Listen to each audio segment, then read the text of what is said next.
Jalen Anthony Rose. What up, though? I'm David Jacoby. And on the cool check-in. Together, we are Jalen Jacoby. What is it that we do? Give the people what they want. So excited to be back on Jalen Jacoby and so much to discuss today, but we start with Kevin Durant. Now that we've had some time, we've had 36 hours to digest this injury, the implications. We've heard the talking heads talk about it. We've heard his Instagram post. Jalen, my question for you is more of a macro, big picture question. How do you think this injury and him coming back to play in Game 5 will change the way that he is perceived by fans and the media? So here's what's tricky. I talked yesterday about so many people that are phony in the fact that now that Kevin Durant is injured, now that he gave us a pound of flesh, people that live with a herd mentality, that are out for blood, like this is MMA or like this is boxing, and it's not over until somebody is on the canvas. Now that that's happened, oh man, he a hero now. Exactly. People gonna laud how tough that he is. They're gonna laud how much he's willing to sacrifice to play the game that he loves.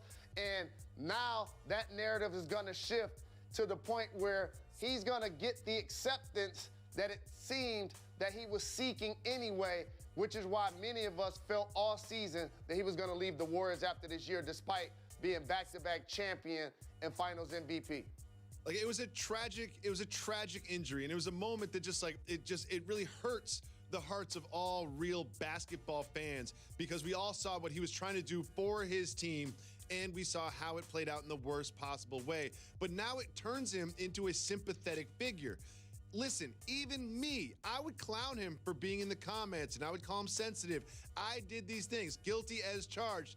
But now, because of this, I've kind of changed the way that I look at him. He is more heroic in my own mind, whether fair or not. I'm just telling you sort of how I feel about him. But I want to change the question to this for you is, now that we've had some time to really think about this, how much of this injury is truly just a freak accident, something that just happened, like sort of, a small chance that it played out this way, and it did, and how much of this is just really, really mismanagement and allowing him to play? This is not a freak accident. A freak accident is spilling coffee on your shirt, not sitting out 30 days because you have a strained calf. I went on NBA Countdown and specifically said his workout Thursday did not go well in any way, shape, or form. You don't all of a sudden have a couple of workouts and you're ready to play in the NBA Finals against Kawhi Leonard and the Toronto Raptors. This idiotic theory that people continue to spew that a 70% of Kevin Durant is better than most of the league. Yeah, stupid, but a 70% Kevin Durant means he can't go all of the way. Yeah, he can stand in the corner and make three-point shots, and you saw him do it 3 times in the first quarter and end up with 11 points. But what happened when he had to put the ball on the deck for the other 30%, everybody? He got injured. So this idea that he was ready to go never flew with me. And you know what else it did? It brought out a different side of me that I didn't really understood that I still have, that I want to expose to the public. You ready for this? What's that, Jalen? What side of you? You know, watching how the world just bullied Kevin Durant and assassinated his character and kicked dirt on his name, and unlike Kawhi, he played his 9 games and he took the ribbon from everybody. Oh, you don't want to play for the Spurs? They're a storied franchise. Pop wouldn't do this. Tony Parker wouldn't say that. And you know what Kawhi did? He fell back. And in July, he got traded. And you know what else he did? Load management. 21 times this year. I'm going to pace myself. And you know what's going to happen now? He's going to be holding a championship trophy soon. So what KD injury taught me, I'm going to bring out a different side of myself once a month. And I need the fans to tell me what month they want this to be. The Motown Clown, Jalen versus everybody. He's coming out once a month on social media.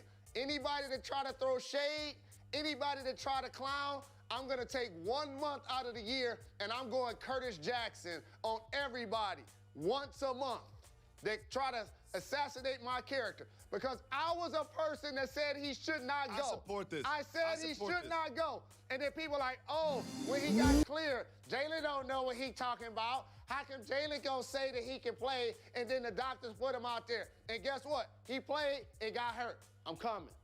I fully support this. You getting in the comments, you responding to the haters. I fully support this. However, the math doesn't really add up. Are you picking a month of the year or are you gonna do it one day of each month? I'm gonna do it every day for a calendar month. Okay. I'm going Curtis Jackson. I'm gonna let the people choose what month that should be. And as many times as I can, anybody that think about saying something negative to me, somebody that's giving so much to the culture, I'm clean every day, I got a fresh cut, I founded a school, it's kids named after me, all of that. But there are people that don't care. So you know what I'm gonna do for those people? I'm gonna give them what they want. I'm gonna respond. I don't care if they got 1 follower, I don't care if they got 1 million followers. You want it? I got it. Well, I look forward to that. I also look forward to listening to Kevin Durant's mom, Wanda Durant, talk to the Culture's mom, Robin Roberts, about her son's injury. Let's listen. Did the Warriors make a mistake? Did they rush him? Yes, I've heard that.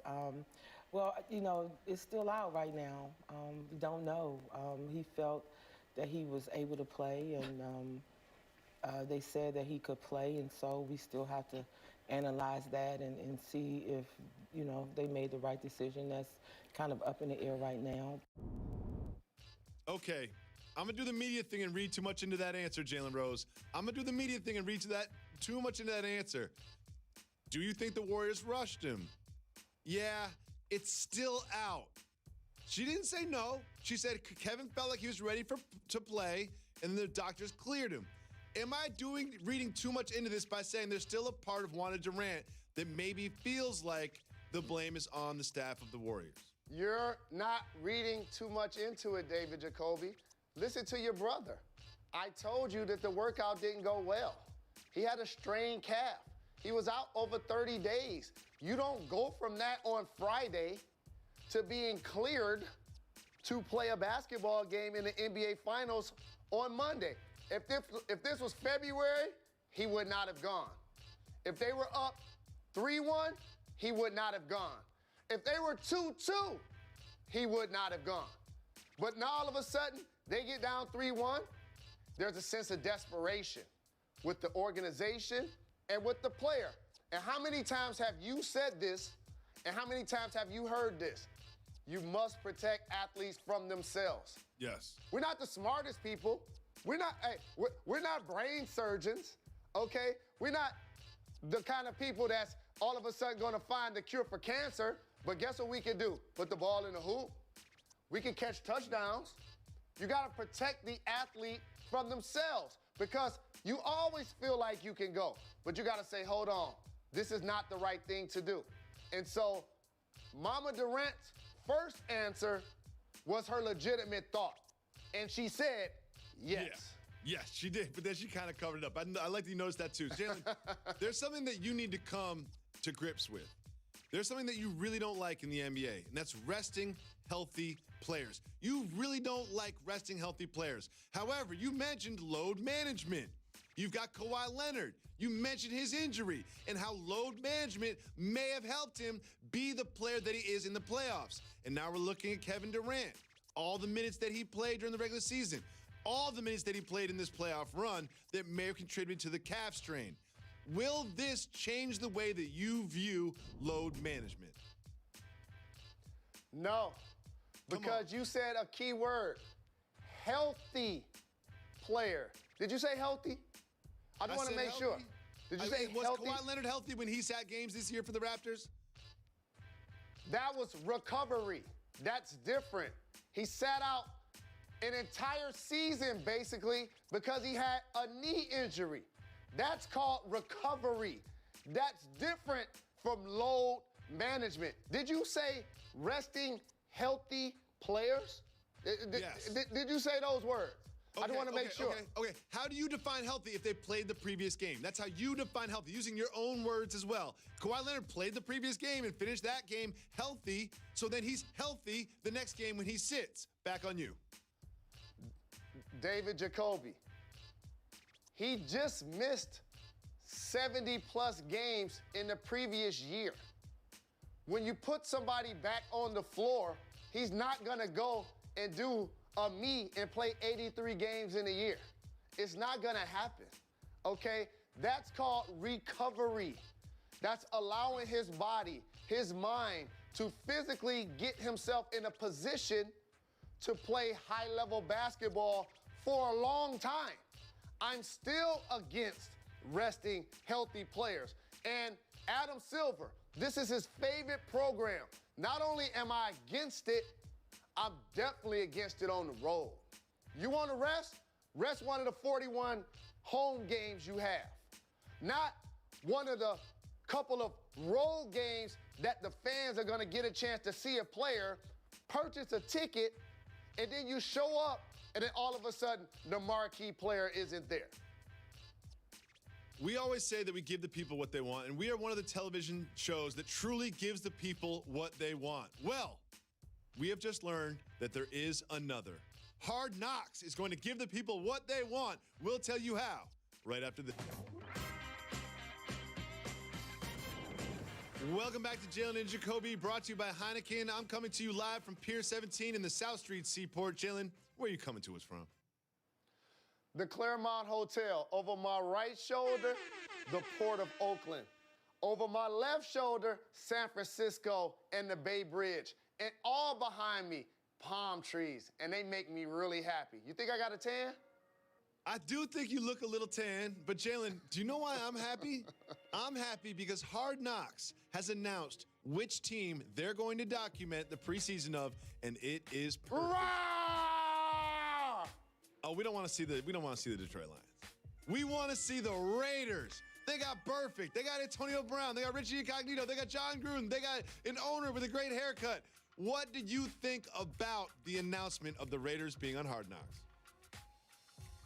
So what the Raiders have done is exactly what a franchise with a storied history, a terrific fan base should do.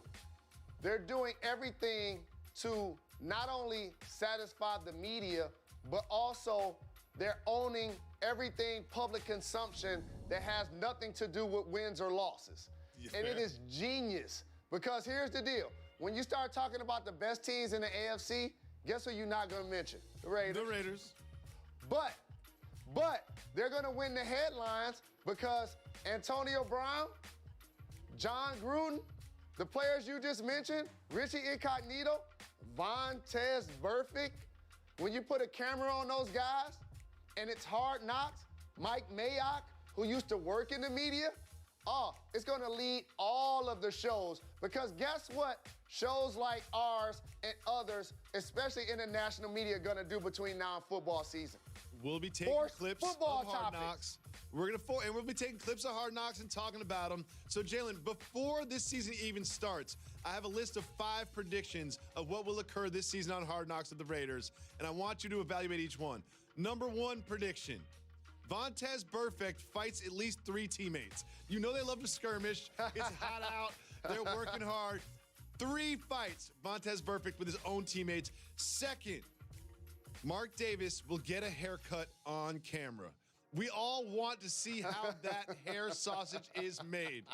Seriously, we need to know how it works. Look at me. Look at that right there. Doesn't that look good? Should I grow my hair out? Do you think I should grow my hair out and get the Mark Davis? That doesn't look that bad, to be honest. Looks a little bit like my son, which is concerning. Next, Derek Carr is going to subtweet John Gruden after 1 episode. That's all it's going to take. That relationship ain't going to last. And then 4th, it's going to happen. Richie Incognito's going to get cut. It's going to happen. We know Richie Incognito's going to get cut. And most importantly, we're all going to fall in love with the personalities of the team. But the Raiders are going to go 5-11 this season. I mean, that's the real prediction. Regardless of Hard Knocks, AB, Burfict, The Raiders will go 5-11 this season. Do you think that's a fair prediction, the last one? You left out the most important one, that fans are going to get a chance to see Mark Davis fly Southwest or Spirit Airlines from the Bay to Vegas. Come on, Jacoby. That's the main one. Okay, the Raiders are strong for cash. They're going to be tough. It's going to be tough for them to make payroll this year. You might see AB go on IG Live like, I ain't even get paid this week. I'm leading the league in catches and touchdowns, and they ain't even pay me this week. That's hilarious. That's the saddest one, and it's probably true. So, Jalen, you're my brother. You know, you put me onto a lot of game. You helped me through a lot of my problems, both professionally and personally. I need you to help me through what this conflict I have that's boiling inside of me. I support U.S. soccer. I love the men's team. I love the women's team. I was watching the game against Thailand yesterday. You and do. by now you know. They scored 13 goals. It was 13-0, and I watched the entire game. Now, you know goal differential comes into play when it comes to World Cup tiebreakers, so they are motivated to score as many goals as possible. When they scored goal 10 and goal 11, goal 12, and goal 13, and the way they celebrated when they did it, I felt a little conflicted. I question their sportsmanship. I understand their enthusiasm about being in the World Cup, and I understand the passion, the exuberance that will come out of you when you score a goal on that stage, especially your first goal. Shout out to Pew. But it felt a little funny to watch Alex Morgan give Rapinoe a piggyback. It felt a little funny, to see Alex Morgan counting the goals, and it made me feel for the Thai players, especially when I saw one of the Thai players crying after the game. Help me through this. Is it we're professionals, we're on the international stage, we need to score as many goals as possible, we're just playing the people in front of us? Or is it maybe we shouldn't celebrate that way with that score?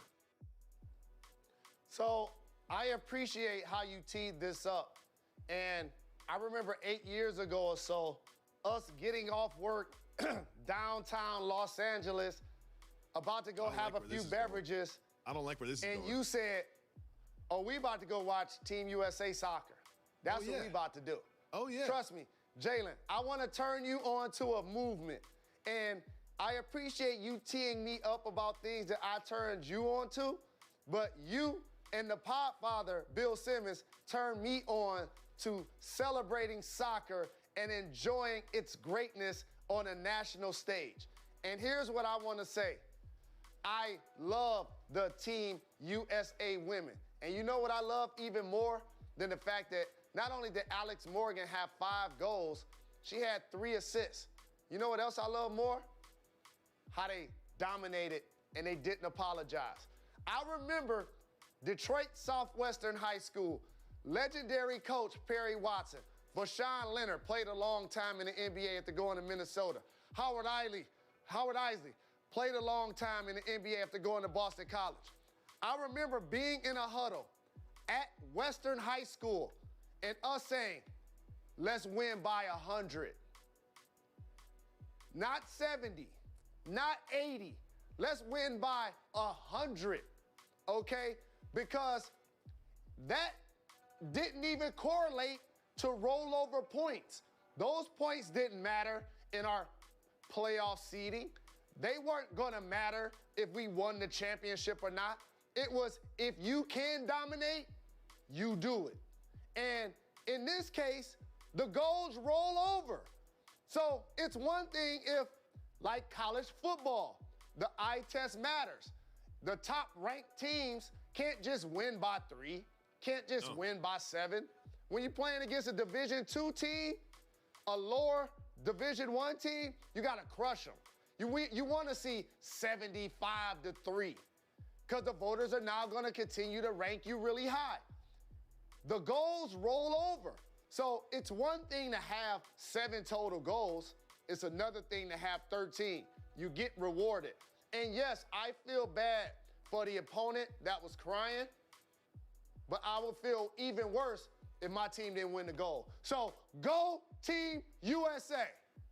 Thank you for working that out with me. Rich Paul said something about Anthony Davis's future, and he didn't pull punches. He didn't mince words. We'll tell you exactly what he said. Tomorrow night, 9 p.m. ABC, Game 6 of the NBA Finals, and NBA Countdown precedes that at 8:30. Detail from the mind of Kobe Bryant continues. He breaks down Pascal Siakam's play in the playoffs on ESPN+. Every day, come on, get up with the Get Up crew. They will be previewing the huge Game 6 in the Bay, and will always feature Jalen. Bay Area! Featuring Jalen Rose every single day. Welcome back to Jalen and Jacoby. Sports Illustrated's S.L. Price had a feature on Rich Paul, who we all know by now. And Rich Paul said a lot of things, but one thing he said that stood out amongst everything was what he said about Anthony Davis and the Boston Celtics. He told S.L. Price, quote, "They can trade for him, but it'll be for 1 year." I mean, if the Celtics traded for Anthony Davis, we would go there and we would abide by our contractual obligations and we would go into free agency in 2020. I've stated that to them. But in the event that he decides to walk away and you give away assets, don't blame, third person alert, Rich Paul. Jalen. Wow, I mean, we always knew that these kind of conversations happen behind closed doors. What do you think about Rich Paul really taking us behind the curtain, putting it right on wax that Anthony Davis will not stay in Boston? It's important that he did this. And the way that they've handled Anthony Davis getting traded by the Pelicans, in my opinion, has not been bulletproof. But the one thing it has been is consistent. He doesn't want to be a member of the Pelicans, even though he has another year left on his contract. If at all possible, can y'all trade him ASAP? Hey, Boston, we see that you guys have amazing assets, a terrific organization, and he wants to play. He loves the game, and he may even do a Kawhi. Go to the East, lead them to the conference finals, maybe to the NBA finals. You never know what's going to happen next year, because without KD, for those that have not been paying attention, it's wide open who's going to win it all next year. So you can roll the dice, but he's going to walk after that. Fans, don't be surprised. I don't want to hear the crocodile tears. I don't want the people begging him to stay. I don't want people approaching me on the street about what he's going to do next. I'm putting this on wax in June, before the draft, before free agency. So it's no gray area, no surprises. Here's one thing I find really interesting. The KD injury reverberates through everything that happens in the NBA, because it's clear that one of Anthony Davis' preferred destinations, if not his only truly preferred destination, is the Los Angeles Lakers. And then you start looking at that Lakers roster. You look at LeBron and KD and AD on the same team, the Warriors without KD, the Rockets are all of a sudden trying to change their roster, and then you've got the Thunder out there who never really did in the playoffs. It becomes really interesting in the Western Conference and throughout the entire NBA without Kevin Durant and that power structure that they have in Golden State. We start every single season assuming Golden State is going to eventually be the champions. This year, I'm not so sure it's going to be the same, which is so exciting for the future of the NBA. And we all kind of feel like AD wants to end up on the Lakers, and Rich Paul spoke about the Lakers. What was the comparison that he made, Mr. Rose? He talked about the fact that joining the Lakers is the equivalent of Alex Rodriguez marrying J-Lo. If you get a chance to date someone of her caliber, you got to put a ring on it, dog. You do. And you know how much we love power couples on this show. Yes. And you don't have to be a celebrity to get acknowledged by this program, okay? We appreciate love and companionship. We're both happily married men. But he put it on wax to let it be known. The ideal partner would be the Lakers. However, don't sleep on the New York Knicks in this dynamic either. If they're able to acquire AD, That will also lend to them signing somebody else this offseason. And therefore, I think he will be happy with that situation as well. I think so too, but I know the Knicks roster. I've been to Madison Square Garden this year. I watched the MSG Network and listened to Clyde Frazier while the games are on. They don't really have a true package. It's good that they got the number 3 pick. That has to be a part of it. But what you give me Mitchell Robinson and Lonzo Trier and Kevin Knox? Like, that's not exactly comparable to what the Lakers could potentially put together. We will keep our eye on all of this as I find it really interesting.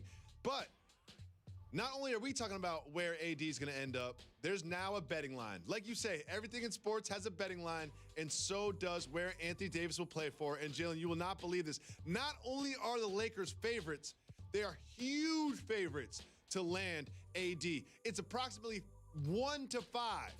It's like you got to bet 500 to win 100 for this outcome. The Knicks are a distant second where it's close to 1 to 1, and then the rest of it is just a long shot. Or it's close to 4 to 1 for the Knicks. Jalen, what do these betting lines tell you about Anthony Davis's team next year? Well, it's just feeding off the narrative that became the obvious, that if he could choose his destination, it would be the Lakers. So, of course, that becomes the betting favorite. But the problem is he still doesn't control his destiny. The owner of the Pelicans has since walked back this terminology, but she basically said she would do a deal with the Lakers over her dead body. For those that watch this program, I've said this all year. When the Pelicans look down at their phone, 213-323-310, voicemail. It was consistent throughout the year. And let me tell you what happened to the Lakers package that changed from February to now. Same players, but let me tell you what's changed. Brandon Ingram is returning from a blood clot issue.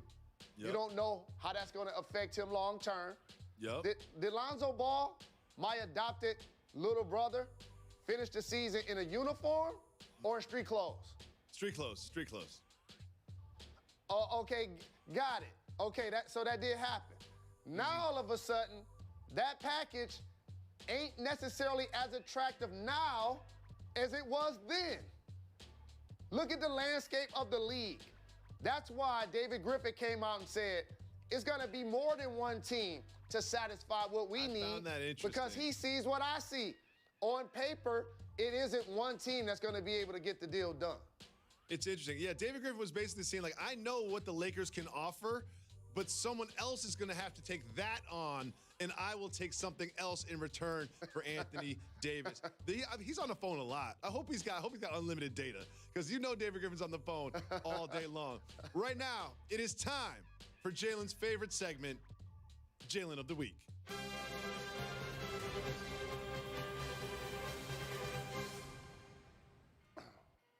Jalen Ramsey is this week's Jalen of the Week. Jalen Ramsey, it has been reported that he will not get a contract extension from the Jaguars. He feels like he has outplayed his compensation, but he's also been on Wax's head that he's fine. He's fine with the idea that he's not going to get a contract extension this year. But then he did something I know you're going to love, Jalen Rose. He did something I know you're going to love. He tweeted this. I'm going to ask for so much money, they have to put me on layaway. He not only is named Jalen, he cited one of your heroes. Boss move or super boss move? Super boss move. Big shout to my namesake, who, by the way, I follow on social media. He just signed with Adidas. He has a terrific family. I support all that he does on and off the field. Quality young man, representing the name 150% better than I ever could. However, one thing I need to bring him on this show to talk about. You know how important it is to us that when you quote somebody, you give them credit. Okay. All of the people that have shows across the multiple networks, we sit back, and when we're not on camera, we point the Mr. Me Too's out. Oh, they stole that from us. They stole that from us. They're picking and choosing what they want to take from our show, but they don't want to shout us out. As a Detroit Lions fan, I saw this quote played out live by Jalen Ramsey's idol and my friend and brother and arguably the greatest athlete of all time in any sport, not named Muhammad Ali. Deion Sanders. The Lions were going to pick him. He said that exact quote with a jerry curl, with Mr. T gold chains, went to the combine with his regular clothes on, decided he was going to run, and ran the fastest 40th time of all time. That was Deion's quote. And I know that Jalen Ramsey not only idolizes Prime, but that's one of his mentors. You gotta give him credit for the quote. Your thoughts? I agree with you, but I do want to defend Jalen Ramsey and say this. Grammar is very important to me. My mom is an English teacher. He did put quotation marks around it. So he is close, close to giving him credit. Jalen, I have unearthed some incriminating video of you that I will play on the show right after this. I got a sex tape. Welcome back to Jalen and Jacoby. One thing we don't do on this show is force topics, and one of the way we weed out what's worth talking about and what is not is a segment called Keep It Moving. If you want to discuss the topic, you say hit the brakes. If not, you say keep it moving, and let's start. Jalen, the two best words in sport are in play tonight. Keep it moving or hit the brakes. Hit the brakes. The Stanley Cup Finals. Game 7 is tonight, and the Blues have a chance to win their first ever Stanley Cup trophy. Does that give you enough reason to root for the Blues over the Bruins? I'll tell you the one reason I'm rooting for the Blues, besides the fact that it will be their first championship, and just like the Toronto Raptors, I love to see fan bases finally get rewarded for supporting their team, especially in a situation like this where their franchise has existed for so very long. One of our bosses, Bill Wolf, loves St. Louis like I love my haircut. And I tell you this, he's been on the edge of his seat at the NBA Finals this entire time about his team. So much so that I am now rooting for the St. Louis Blues to win this year's championship for our boss, Mr. I just Wolf. want to apologize in advance to the Podfather for when he found out what you said about Bill Wolf, because he's a big Bruins fan. Let's move on, though. He got enough championships. Boston win the championship in a sport every other year. There is a report that 2 floor seats to tomorrow night's Game 6 cost way too much money. Keep it moving or hit the brakes. Hit the brakes. Darren Ravel is reporting that 2 floor seats to tomorrow night's Game 6 cost, wait for it, over $100,000 of American money for 2 seats to a basketball game. This upsets me for some reason. Jalen, how dumb is someone that pays $100,000 for 2 floor seats to tomorrow night's game? Not gonna be able to do it. Here's what ends up happening in situations like that. And this is what sports has become. And as somebody that played sports, that works in the sports industry, I love the fact that in our culture, we overvalue and we overpay for entertainment. And in this case, we're talking about $100,000 for 2 floor seats. Usually that's purchased by corporations, by billionaires. We just saw early in the series, one of the part owners of the Golden State Warriors shove Kyle Lowry. He's an owner of the team. He ain't pay for that ticket. Look at people like Jay-Z and Beyonce. They're worth $3 billion together. Of course, they're gonna buy that ticket, but for everybody else, millionaires, nah, like Chris Rock said, there's a difference between being rich and wealthy. Not gonna be able to do it. Next, Woj agrees with us about something. Keep it moving. Hit the brakes. Woj said, I love Woj. Hit the brakes. Anything Woj. He said the Lakers are not a front runner for any elite free agent this offseason. And by elite free agents, I think he means the gentlemen with names that start with K. We've been saying this all along. What do you think about Woj saying that the Lakers are not a front runner to get a big free agent? No surprises here. Woj is the best in the game. We've talked about that. He put it on wax. We've understood that while they do have the great LeBron James, the unique thing about all of the top-tier free agents, they don't have to run to him to get a championship because each of those Ks already won it. Kyrie did it with him. KD did it twice in Golden State. They have a long shot to do it again. He's going to miss next year. Kawhi Leonard has a chance to be Finals MVP for a second team. The only other people to do that were Kareem Abdul-Jabbar and LeBron James. Klay Thompson ain't leaving the Splash Brothers. So I understand that theory to be true, and it's something that we've noted the entire year. Next, Tiger Woods is back on the golf course. Keep moving or hit the brakes. Keep it moving. Okay. We keep it moving. We keep it moving. Forbes announced their list of top earning athletes. Keep it moving or hit the brakes. Hit the brakes. All right, the list was topped with 3 soccer players, Messi, Ronaldo, and Neymar. But I looked through this list, and they list what their salary is and what their endorsement money is, and I noticed something that echoes some of your feelings about the NFL. If you are not a quarterback, the people on this list that are not quarterbacks made $1 million or less in endorsement money, and I'm talking about Khalil Mack, $1 million in endorsement money. DeMarcus Lawrence, $150,000 in endorsement money. Aaron Donald, one of the best players in the NFL, only $500,000 in endorsement money. Jalen, what can these athletes themselves do, and what can the league do to up the profile of non-quarterback players? I've talked about this for so many years. Football players ultimately are going to have to decide how important guaranteed contracts are to them. And the way to do it eventually is going to be striking. We've seen it happen in the NBA. We've seen it happen in the NHL. We've seen it happen with Major League Baseball players. And they have the best union in sports. When it happened with the NFL in the 80s, players crossed the line. And some of those players were the highest paid players in the game. And the league felt like they could put on a product so much without their normal players that the NFL, their logo is a shield. The NBA, their logo is a player, Jerry West. That's how the sports are promoted. So therefore, if you're an NFL player and you want to get high endorsement money, you got to do what Odell Beckham Jr. does. You got to do what Antonio Brown does. You got to do what J.J. Watt does.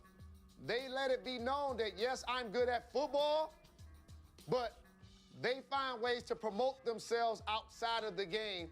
And sometimes, even if people don't like it, they still do it. Jalen, I'm a little concerned about this last one. I'm being told there's incriminating video of you. Keep it moving or hit the brakes. I got to hit the brakes because I need to see what this is. Katie Nolan did his NBA final special where she gave a final exam to many of the prominent ESPN personalities. And you gave an answer that was so prepared, so clean, so crisp, that it was very concerning. Let's watch that right now. Select any player in the finals with whom you would commit a crime of your choosing. So what crime would you commit, and who is your accomplice? Well, that's easy. Armed robbery, Draymond Green, fellow Michigander, all day. Detroit and Saginaw. We'll do this, get away with it, hands clean, no fingerprints, all of that. Jalen, how did you come up with that answer so quickly and so easily? And you knew exactly how did that come to you? Have you thought about this? Have you talked to Draymond about this? Don't say anything. Don't say anything. You can't defend yourself. I know what happens if you get arrested now. Big shout to Draymond Green. We are going to celebrate Jalen Rose's Leadership Academy. Welcome back to Jalen and Jacoby. Jalen Rose, I missed it this year because it landed on my son's birthday, so please catch me up on what happened at the Jalen Rose Leadership Academy graduation. I want to give everybody affiliated with JRLA huge kudos. Co-founder Michael Carter, the entire board of directors, the parents, the staff of the school, but more importantly, the students. We service 800 students, Jacoby, around 400 in the building, another 400 that are at colleges or universities, trade school, community college, or military. We have a 9 through 16 model, and I got a chance to sit on the stage, shout to my brother T. Grizzly, who came through to represent. Love T. Grizzly. Passed out toys like an uncle, passed out cash, took pictures with every one of the graduates. I got a chance to see the model physically play itself out. It's one thing to be a school that's high performing at a high school level because usually those kids are underserved. People normally influence younger students because they have parental guidance. When you get to high school, those kids have different issues. And 90% of the kids that we get in 9th grade aren't doing math or reading at that level. So to see a stage of approximately 100 kids, we have a 94% graduation rate, and also see kids that we've graduated from college in the same building at the same time. It was very phenomenal, and I appreciate you guys giving me an opportunity to pay homage to people that have worked so very hard for this dream to come true. And lastly, the donors like yourself that have spent your time, your energy, and money for students that you don't live in Detroit, you didn't go to a Detroit public school, yet so many people have allowed this village to influence so many young people in a positive way. Look forward to seeing everybody at the golf tournament in Detroit at the end of the summer. Jalen, you have to explain yourself. Look at this video. What your husband said. His iPad.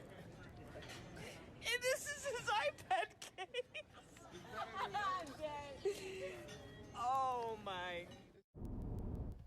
You travel with your iPad in a manila bubble wrap envelope? You need an iPad case, man. You're rich. You're a millionaire. You're a millionaire. How about Yes. this? We got you an How upgrade. about this? I gotta tell you a secret. I gotta tell everybody a secret out there. If you keep a bag, you keep a purse, put your stuff in a manila folder or We'll an be back envelope, then you tomorrow. can seal it and close it.